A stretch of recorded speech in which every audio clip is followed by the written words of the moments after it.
On the 6th of March, 1857, the United States Supreme Court ruled against Dred Scott in a 7-2 decision that fills over 200 pages in United States reports.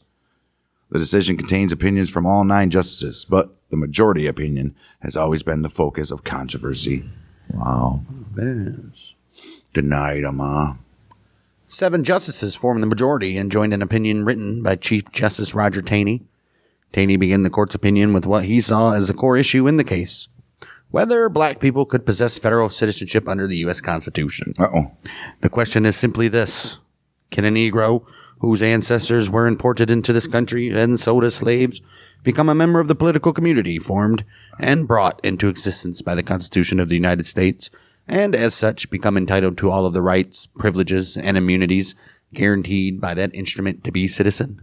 Well, in answer, the court ruled they could not. It held that black people could not be United States citizens, and therefore a lawsuit to which they were a party could never qualify for the diversity of citizenship that Article 3 of the Constitution requires for a federal court to have jurisdiction over a case that does not involve a question of federal law.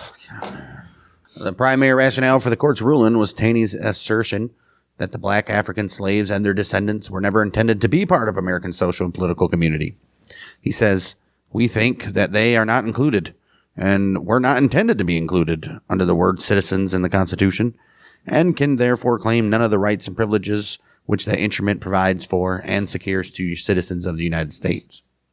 On the contrary, they were at that time of America's founding considered as a subordinate, an inferior class of beings who had been subjugated by the dominant race, and whether emancipated or not, yet remained subject to their authority, and had no rights or privileges but such as those who held the power and the government might choose to grant them." No. Jeez, dude. Wow.